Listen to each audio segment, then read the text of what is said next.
Rajshahi medical বিশ্ববিদ্যালয়ের উপাচার্য অধ্যাপক ডাক্তার জওয়াদুল হককে দুর্নীতিবাজ আখ্যা দিয়ে অপসারণের দাবিতে মানববন্ধন হয়েছে। অভিযোগ, অবকাঠামো নির্মাণে ৭৭৭ কোটি টাকার প্রকল্পে কাজ পাইয়ে দিতে ঠিকাদারের কাছে ৯% কমিশন দাবি করেছেন তিনি। তবে উপাচার্য দাবি করেছেন, যে ঠিকাদার অভিযোগ করেছেন তিনি কোনো টেন্ডারে কখনোই অংশ নেননি। এটা একটি সাজানো অভিযোগ। রাজশাহী মেডিকেল বিশ্ববিদ্যালয়ের স্থায়ী ক্যাম্পাসে বিভিন্ন অবকাঠামো নির্মাণে সম্প্রতি ৬টি প্যাকেজে ৭৭৭ কোটি টাকার দরপত্র আহ্বান করেছেন প্রকল্প পরিচালক ও উপাচার্য জাওয়াদুল হক। এসব কাজ পাইয়ে দিতে ঠিকাদারের কাছে ৯% কমিশন দাবির অভিযোগ উঠেছে তার বিরুদ্ধে।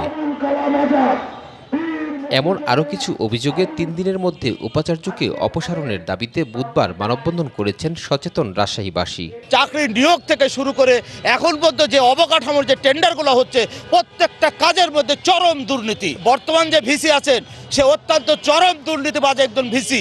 তিনি ৯% টাকা না নিয়ে কোনো কাজের ওয়ার্ক অর্ডারও দেন না এবং বিলেও সই করেন না।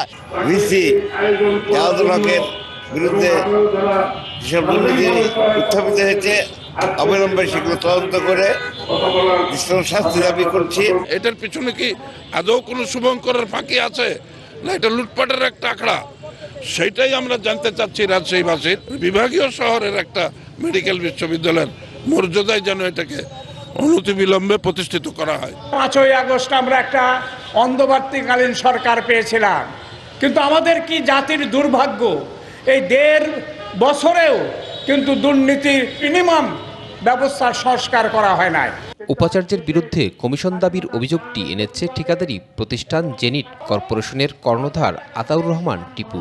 তবে এমন দাবির পক্ষে কোনো দলিল বা প্রমাণ দেখাতে পারেননি তিনি। অ্যান্টি স্লিপার টেকনোলজি ও সফট টেক্সচারটাই নরম ঘাসের স্পর্শ, সাপোর্ট গ্রাসম্যাট, নান্দনিকতার ছোঁয়া।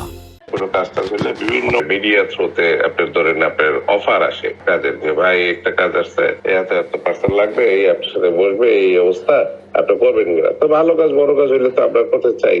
বিসির বসার কথা ছিল, আর একজন তার সাথে সচিব ছিল বোধহয়, সে বসতো। তার বাইকটাও লাস্ট পর্যন্ত অফার নিয়ে আসছিল, মানে একভাবে অফার, আমার কাছে এটার অফার আসছে একদম লাস্টে 8% 9% পর্যন্ত টাকা দিয়েছিল। এদিকে উপাচার্য বলছেন, এসব অভিযোগের কোনো ভিত্তি নেই। ওই ঠিকাদার কোনো টেন্ডারেই অংশ নেননি। বিগত 5 বছরের মধ্যে তাদের কমপক্ষে 50% তো 80% কাজের অভিজ্ঞতা থাকতে হবে। কিছু প্রতিষ্ঠান তারা এটাতে অংশগ্রহণ করতে পারছে না। ওনারা চাচ্ছেন যে এটাকে কমায় আরও নিচে নামিয়ে নিয়ে আসা হোক, কিন্তু এই এখতিয়ার আমার নাই। তারাই এই প্রক্রিয়ার সাথে জড়িত। এটা হয়তো মূল ধারার রাজনীতিকে হয়তো প্রভাবিত করার চেষ্টা করছে। কিছু নিয়ম বহির্ভূত সুবিধা তারা পেতে চাচ্ছে। নিয়ম মেনেই কাজ করা হচ্ছে বলেও দাবি করেছেন রাজশাহী মেডিকেল বিশ্ববিদ্যালয়ের উপাচার্য। সঙ্গে সঙ্গে আমরা এটা সৌরভ হাবিব, টিবিসি নিউজ, রাজশাহী।